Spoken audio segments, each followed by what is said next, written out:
I've helped a lot of people plan for retirement over the years, and one thing consistently ranks on the top of almost everyone's list of goals: travel. But once you're finally free from the limitations of your company's vacation policy, where do you go? Here are the top 5 trips that I see people take when they retire and want to start traveling. And be sure to stay until the very end, where I'll share some of the travel mistakes that we've made over the years and how you can avoid making them. Not surprisingly, trip number 1 is the classic European tour. Whether it's Paris, Rome, or Barcelona, visiting the old world is always at the top of the list when it comes to retirement travel. As a travel destination, Europe is unmatched when it comes to blending history, art, food, and relatively easy access. One recommendation that I would make is to add a couple of days of downtime to either the beginning or the end of your trip. For instance, if you're taking a trip to Italy, start with your tours of Rome and Florence, but finish with 2 days in one of Tuscany's slow-paced medieval towns to rest and enjoy the food and wine before you fly home. Another tip is to try and time your trip so it syncs up with some of the local festivals and events. Whether it's the Ravello Music Festival, Sail Amsterdam, Oktoberfest,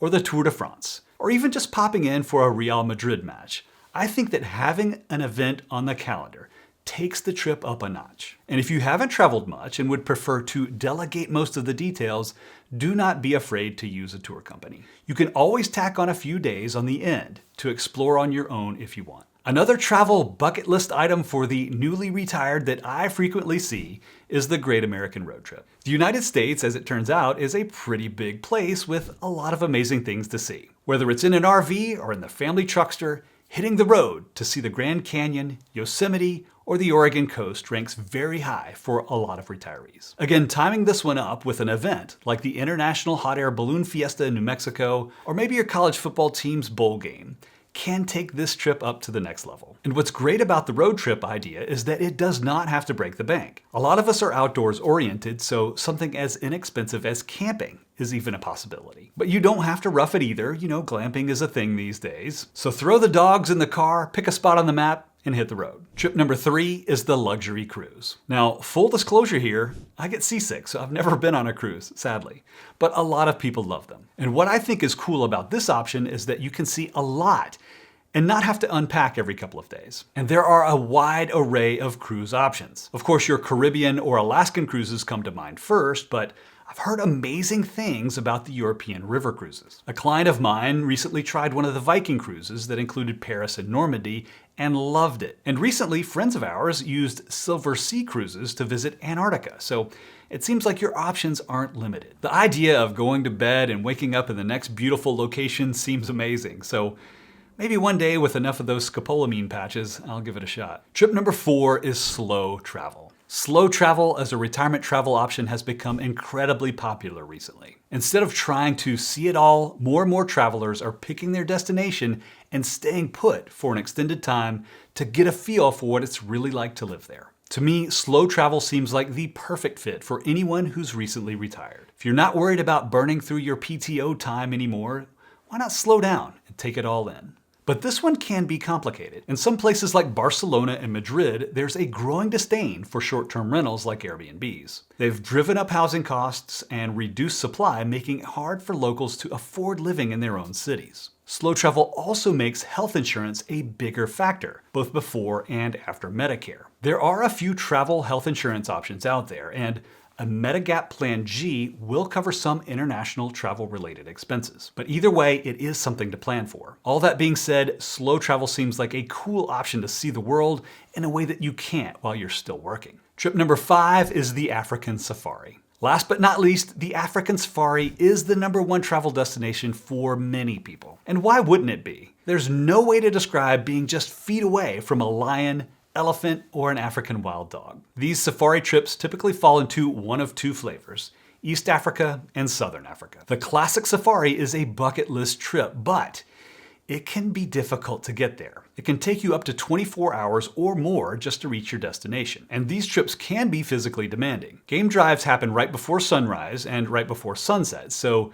your ability to take naps is crucial. For this reason, I recommend that you prioritize taking a safari early on in your retirement when you're healthy and energetic. And definitely plan on a couple of recovery days when you get home.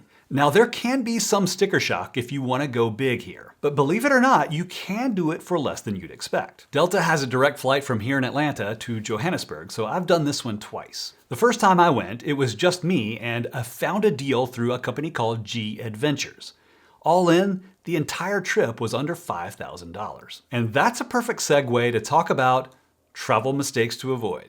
That first trip to South Africa was one that I will always treasure, but the mistake that I made on that trip was going too cheap. The tour itself wasn't really the issue.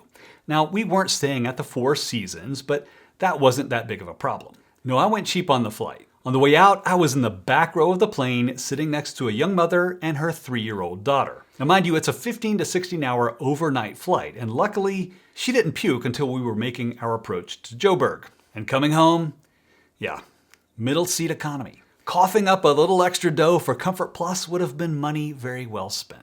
That being said, the biggest mistake would have been not going. It's a trip that I'll remember for the rest of my life, but I did get it right the second time. Another mistake that we've made traveling is trying to cram too much in. Now this one is an easy one to make, especially if you have a pent-up demand to see the world. I think it's better to pick your spots and get a feel for a place before you move on to the next one. And that way you're not unpacking every day too.